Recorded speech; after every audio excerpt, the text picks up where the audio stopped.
बिस्मिल्लाहिर्रहमानिर्रहीम, अस्सलाम वालेकुम। मैं हूं करामत मुगल और मेरे साथ हैं अदील राजा साहब और अलीना शिबली साहब। और आप लोग बहुत पसंद करते हैं सियासी बैठक को, तो सियासी बैठक की नई एपिसोड के साथ हम आपकी खिदमत में हाजिर हैं और खबरें एंड विद न्यू बैकग्राउंड और बड़ी अच्छे माहौल के अंदर और बड़ी अच्छी ऑडियो के अंदर माहौल चेंज है, लश पश माहौल के अंदर। लेकिन खबरें जो है वो उदास करने वाली भी हैं, हैरान करने वाली भी हैं और परेशान करने वाली भी हैं। एक तो पाकिस्तान का रिस्पांस वो आया है जो आना चाहिए था ईरान के हवाले से। क्या हुकूमत ने वो इकदामात उठाए हैं जो पूरी कौम को एतमाद में लेकर करने चाहिए थे, जो कल पाकिस्तान में हुआ और जिसका रद्द-ए-अमल आज भी हम देख रहे हैं कि पाकिस्तान में अगर ईरान के साथ जज्बात थे तो क्या किया गया है पाकिस्तानी हुकूमत की तरफ से, वो आना रिस्पांस चाहिए था, या फिर जो रिस्पांस पूरी दुनिया दे रही है, पूरी का पूरा खलीज पर अटैक होता है, ईरान की तरफ से रिस्पॉन्ड किया जाता है और ये रिस्पॉन्ड किया जाता है और उसके बाद हुक्मरानों का जो रद्द-ए-अमल वो सबको पता है नेचुरल था कि उनका अलायंस अमेरिका के साथ है। लेकिन अवाम का रद्द-ए-अमल बिल्कुल डिफरेंट है। वो मिसाइल लगते हैं, इंजॉय करते हैं, नारे लग रहे हैं। बहरीन की फुटेजेस देख लीजिए, कतर की देख लीजिए, इवन यूएई की देख लीजिए, नॉट इवन पाकिस्तानी जो लोकल है वो भी तारीफ कर रहे हैं। ईरान का रिस्पॉन्स आपको कैसा लगा? लेकिन शुरू करते हैं। नवाज शरीफ साहब का ट्वीट आ जाता है, बड़ा हैरान कुन ट्वीट, और उसके अंदर भी जो वजीर आजम साहब ने गेम डाली, अमेरिका का नाम नहीं लिखते, डोनाल्ड ट्रंप का जिक्र नहीं करते।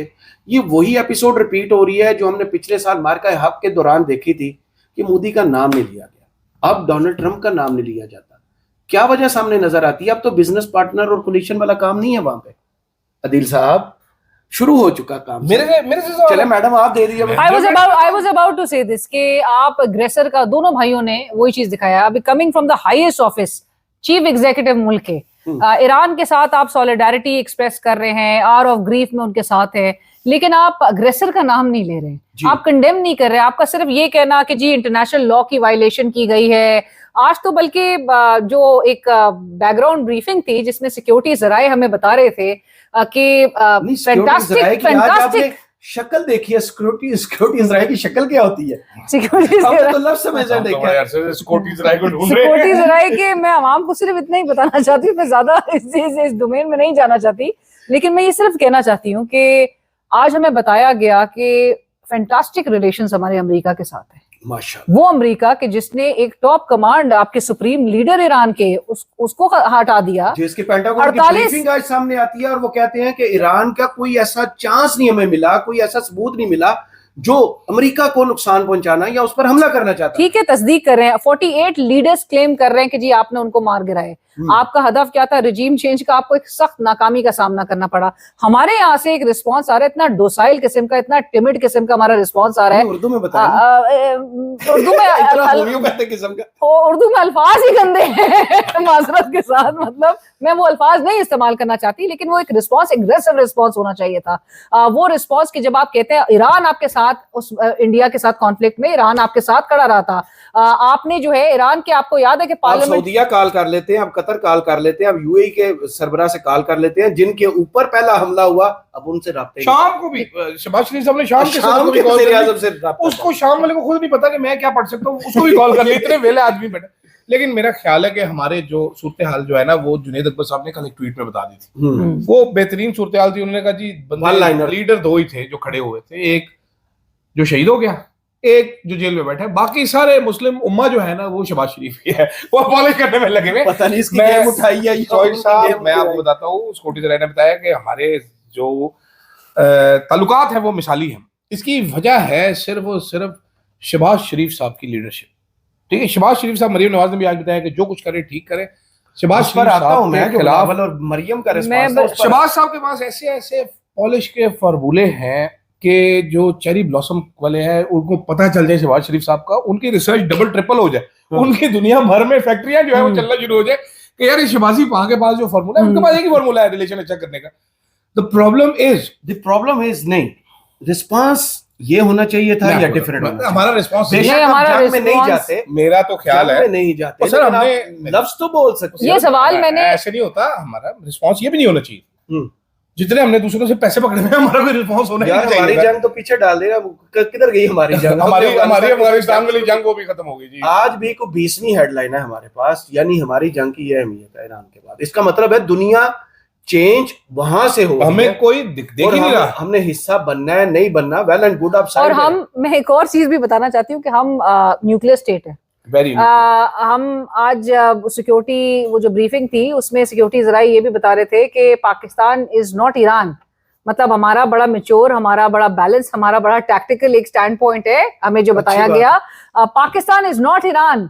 वो मैंने ट्वीट कर दिया था तो लोगों ने लिखा कि बिल्कुल सही बात है, पाकिस्तान ईरान नहीं बन सकता। न्यूक्लियर नहीं है ना एसेट्स, बाकी तो हर चीज में वो खुद कफील हो चुके हैं। एग्जैक्टली। और 80 की दहाई में बताया गया कि वो भी जब डेवलप करना चाहते थे, पाकिस्तान ने भी उस वक्त शुरू किया। और पाकिस्तान आज कहाँ खड़ा है? पाकिस्तान का दिफाई बजट जो है वो 8 से 9 अरब डॉलर है। ईरान का दिफाई बजट है $30 बिलियन। बावजूद उसके पाकिस्तान जो है वो उसकी जाहिर है मिलिट्री माइट के हवाले से, पाकिस्तान की कैपेबिलिटीज के हवाले से पाकिस्तान का एक फर्म रिजॉल्व है। इस हवाले से बताया गया कि जी पाकिस्तान किधर खड़ा है, लेकिन Pakistan is not Iran, Pakistan is not Iran में। वो लोगों ने इस पे बड़ा रिएक्शन, मैंने ट्वीट किया था, वो लोगों ने बड़ा रिएक्शन दिया कि पाकिस्तान वाकई ईरान नहीं बन सकता। ईरान खड़ा है, उसने तमाम वो बुलीज को जो है वो टेक ऑन किया है। मैं आपको बताता हूं थोड़ा सा इस जुमले को मैं आपको बताता हूं, डट के खड़ा है। डट के भी छोड़े। पाकिस्तान ईरान नहीं है, Pakistan can not be Iran because Pakistan ने सिर्फ एक अंडर सेक्रेटरी के कहने पे यहाँ पर रजीम चेंज कर दिया था। ईरान ने बंदे बर्बाद दिए सारे, उन्होंने कहा भाई नहीं करते, उन्होंने जो नहीं थोड़ी सी तकसीम थी, सारी खत्म हो गई, वो सारे इकट्ठे हमारे यहाँ पर हमने क्या किया था, हमें वो एक वो क्या था, डोनाल्ड लू था जी, डोनाल्ड लू साहब ने आके एक एम्बेसडर को धमकाया। एम्बेसडर ने आके यहाँ पर बताया, यहाँ पर बदल दो। वो ख्वाजा आसिफ साहब आके हमें अमेरिका का वेंटिलेटर लगे हुए हैं। शहबाज शरीफ साहब ने आके बताया beggars can not B choosers. वो बिलावल साहब ने हमें गैरत के लेक्चर दिए कि जनाब जब तक आप झुक नहीं जाएंगे अमेरिका के सामने तो आपकी गैरत जो है वो बगैरती में तब्दील हो जाएगी। मरीम नवाज शरीफ ने क्या क्या लेक्चर नहीं दिए हमें। तो how can we be Iran? We can not be Iran. And आज भी स्टेट का रिस्पॉन्स जो है वो यही है कि इंटरनली अगर एक मुल्क जो है वो वीक हो, इकोनॉमिकली अगर वीक हो, गवर्नेंस के मसाइल हो, तो आपको इंटरनल यूनिटी पर फोकस करना है। तो ईरान के उससे कॉन्टेक्स्ट में देखिए, इंटरनल यूनिटी पे तो आपको बहुत मेहनत करने की जरूरत है, आपको यकजा होने की जरूरत है। तो यकजा हम कैसे होंगे जी, जब जिसने वोट लिया है सारे उसका आप सीटें चोरी करके यहाँ पर कार्टून लग देंगे हमारे ऊपर, तो हम यकजा कैसे होगा? मुझे ये समझाएगा। नहीं, दूसरा हुकूमत का रिस्पांस जो है, चले आपने इंटरनेशनल फोरम्स पर बोर्ड ऑफ पीस का ऑफिसर और बोर्ड ऑफ पीस ने पहली जंग का ऐलान किया। वो आज शिनवा ने जो मीम जारी किया वो देखा है ना आपने? वो जी वो भी देखी है। और यही शहबाज शरीफ साहब जिन्होंने 2 दफा। अच्छा, मजेदारी की बात ये है, नहीं मैं आपको बोलने नहीं दे सकता, और जिस दिन आपने साइन किया था उस दिन मुस्तफा नवाज कोकर ने यही एप्रीहेंशंस का इजहार किया था ट्वीट करके, what if the board decides to attack Iran. You have to decide ना, अब आपको डिसाइड करना है, आप उसके साथ है, इसके साथ सेवियर ऑफ साउथ एशिया ना, वो उसने साउथ एशिया पे जंग मुसल्लत की है, उस मुल्क पर जिसने बाहर जाके कभी हमला नहीं किया। आप हमेशा आके उस पर हमला कर रहे हैं। आप कहते हैं आपके स्ट्रेटेजिक रिलेशंस है, आपके बड़े फैंटास्टिक रिलेशंस है अमेरिका के साथ। आज प्राइम मिनिस्टर साहब रशिया में होते, रशिया में बच गए वो।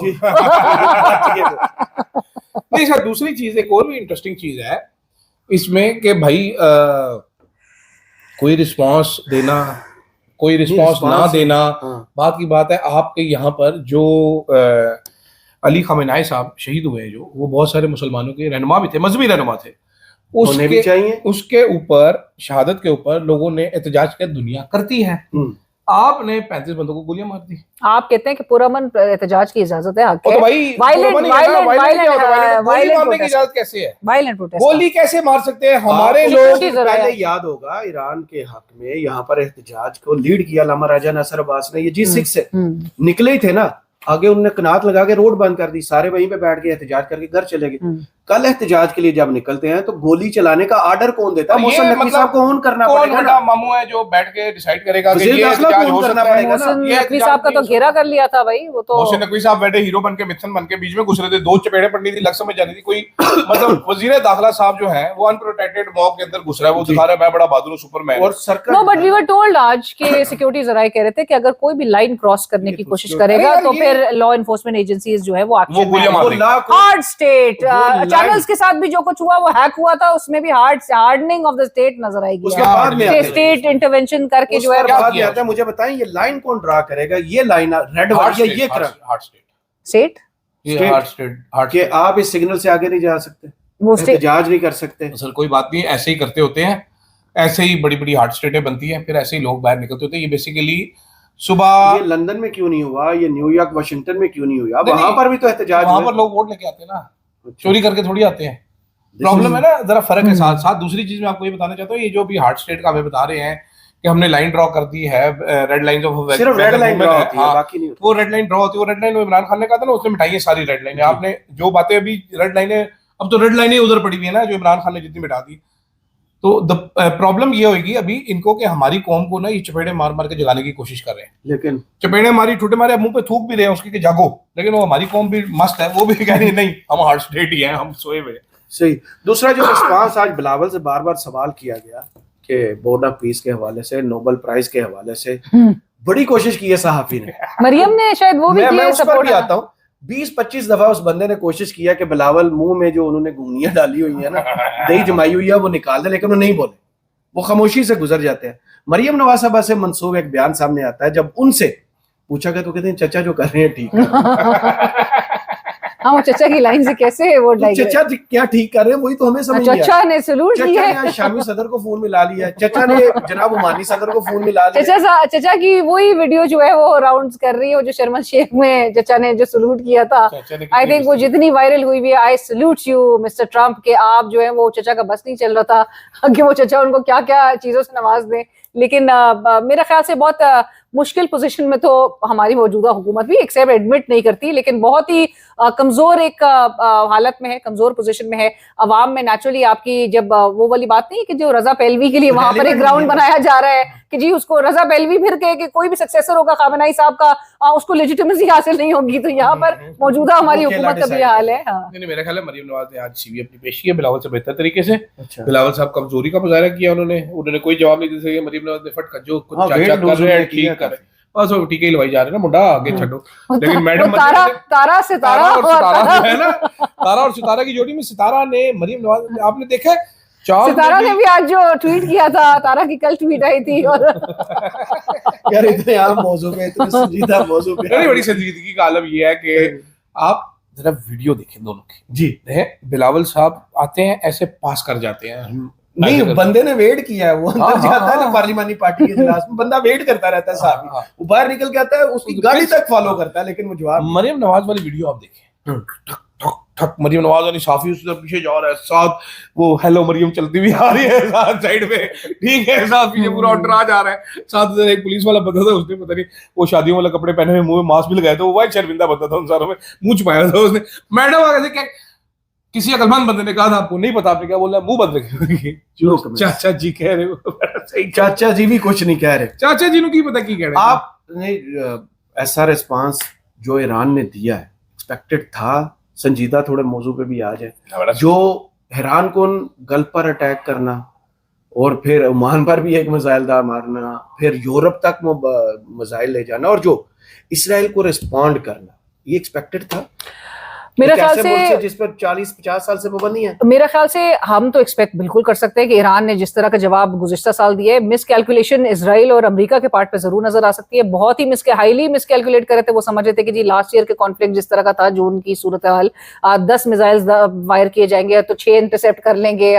आज कुछ खबरें वहां पे भी चल रही थी अमेरिका में कि उनके इंटरसेप्टर्स के वो जो इन्वेंट्रीज है वो शायद डाउन हो गई, इस किस्म की जो हालात का उनको सामना करना पड़ा है। सो ईरान, वो सही बात है कि 56 भाइयों की एक बहन जो है वो जिस तरह के 56 बहनों की, यहाँ पे तो बोलते हैं 56 बहनों की एक भाई, और जिस तरह से ईरान खड़े होके, जिस तरह के उसने उन तमाम बुलीज को, कोई भी नहीं इजराइल के साथ इस तरह से वो कर सकता था, अमेरिका जैसे को वो खड़ा रहा। आपने इतने दहाइयों से ईरान को देखा है, सैंक्शंस के बावजूद वो मुल्क, मतलब मैं तो 2023 में गई थी, I was so impressed with all the infrastructure, और जिस किस्म की वहां पर सफाई और हर तरह हर शोबे में वो एक्सेल कर रही है वो कौम। भाई लोगों को आइडिया नहीं है, यूरोप से बहुत बेहतर है एब्सोल्युटली। उन्होंने, हमने उनसे बल्कि एक चीज पूछा था कि ये आपने ये कहीं से इंपोर्ट हुई है, तो उन्होंने अपनी सेफ्टी पिन तक गिना दी थी कि हम सब चीज खुद बना रहे हैं। सो बावजूद सैंक्शंस के वो मुल्क खड़ा था, और जिस तरह की अभी कैपेबिलिटी उनके पास है डेली बेसिस पे, वो इनको इस तरह का रिस्पांस देंगे। सामने आई इन्हीं के शो में वो जो ईरानी साथी जॉन हुसैन कि 200 मिसाइल डेली के प्रोड्यूस कर सकते हैं। पाकिस्तान के पास इतनी कैपेसिटी है जितनी ईरान की, सुन के मुझे बड़ी हैरानी हुई। डिफेंस का पाकिस्तान का मसला नहीं है, पाकिस्तान का सियासी मसला है, लेकिन ईरान ने किया डिफेंस का मसला नहीं, डिफेंस प्रोडक्शन का, डिफेंस प्रोडक्शन 200 मिसाइल डेली के 200 हमारे मिसाइल को छोड़ देते, वो शायद हो सकता है जॉन साहब ज्यादा बड़ा छट रहे हो, लेकिन इंटरेस्टिंग है ईरान ने पूरे अंडरग्राउंड मिसाइल सिटीज बनाए हुए हैं, ठीक है, जहां मिसाइल आते हैं। इंटरेस्टिंग चीज ये है कि जो खामेनी साहब थे उन्होंने ईरान में एक नई चीज मुतारिफ कराई थी, वो थी रेजिस्टेंस इकोनॉमी, ठीक है। इन्होंने जब सैंक्शंस हर किस्म की लग गई, इन्होंने कहा पुत्र होते अपना खाओ अपना उगाओ। आप पिंडी में चले जाएं, पिंडी में राजा बाजार में एक है बाजोड़ मार्केट, आप वहां पर जाएंगे, आप उनके कई ईरानी चीजें लेनी है, वो आपको ईरान की चीजें दिखाने में पूरे मार्केट है, वही मैं उसी की बात करूं, बाजोड़ मार्केट उसको कहते हैं। उधर आप हैंड वॉश, सैनिटाइजर, साबुन, चीज, मक्खन, जैम, चॉकलेट्स, बिस्किट, केक्स, लस्सी तक आती है, अचार, वहां पर बैंगन का अचार, चटनियां और क्या क्या कमाल चीजें, डेयरी प्रोडक्ट्स वहां पर आती है। आप जरा देखिए, उन्होंने कॉफी, उन्होंने इंटरनेशनल ब्रांड्स को कॉपी किया हुआ है, लेकिन हर चीज बना के रखी हुई। इसी तरह मिसाइल भी उन्होंने बना के रखे हुए, वो न्यूसेंस वैल्यू। डोनाल्ड ट्रम्प साहब के लिए क्या था, वो कह रहे जी 1 घंटे में हमने ईरान की पूरी लीडरशिप को उड़ा दिया, उड़ गई, फिर क्या फर्क पड़ा। आपने एक 90 साल के बाबे को who was already dying, cancer, ठीक है, जिसने अपना वक्त गुजार लिया हुआ था, ठीक है। मुझे तो किसी टाइम पे ये भी लगता है कि ईरान को फेवर दिया कि 40 साल से लीडरशिप जो स्टैग्नेंट थी, एक नई लीडरशिप आएगी, नई चीजें देखेंगे अगले। जैसे पाकिस्तान में हो ना, गंडापुर गया तो सोहेल अफरीदी आया, गंडापुर गया तो सोहेल अफरीदी आया, तो वो करके आपने दे दिया। लेकिन सरप्राइजिंग क्या है कि ईरान ने कहा भाई हम नहीं तो तुम भी नहीं, ठीक है। अच्छा यूएई में अड्डा दिया, इधर भी मारो, दफ्तर पर अटैक किया। हाँ जी, उन्होंने कहा याहू के दफ्तर में मारो, इसमें तो दहल के रह गया होगा हमारा दिल, उमर चीमा और उस कंपनी का, याहू भाई का, उनके चाचे को मार दिए। इधर पाकिस्तान में हालात ये, इधर हमारे कुछ साफी जो है वो कच्चा फाड़ के सड़क पे भागे फिर रहे, वो बड़ा गुड हो गया, खमनाई को मार दिया, डोनाल्ड ट्रम्प चीमा जो है डिलीट किया गया, जो पीटीवी में एम्प्लॉई है उन लोगों ने ट्वीट्स, हाँ जी, नहीं वो भाई एक बंदे ने वो कसमें खा के बताता रहा दफ्तर में कि डोनाल्ड ट्रम्प जो है, इसका असल नाम है डोनाल्ड ट्रम्प चीमा और ये मेरा चाचा है, ठीक है। वो इस तरह की हरकतें करते रहे यहाँ पर। मतलब कोड थी, कोई इंसानियत होती है, कोई अकल होती है। वो हमारे यहाँ पर पता हाल क्या होगा, रजीम के साफियों का हाल क्या है, ये अभी नए साफी है, प्रो रजीम साफी है, ये कह रहे हैं, हम कह रहे हैं जनाब कराची में 10 बंदे मार गए, इधर से उठे हमला इनके से, एम्बेसी जाओगे तो गोली नहीं मारेंगे यार। इस्लामाबाद में ना वो गोलियां चला दी, तो क्यों गए थे वहां पर गए, ये ईरान मान क्यों नहीं जाता, क्या मान जाए भाई, वो अलहदा मुल्क है, जो मर्जी करे, तानों की तकलीफ है, उनका काम ही सरेंडर करना, वो चाहते हैं कि हर चीज में सरेंडर करे तो सोल्यूशन निकल आता है, सोल्यूशन इस तरह नहीं निकलते।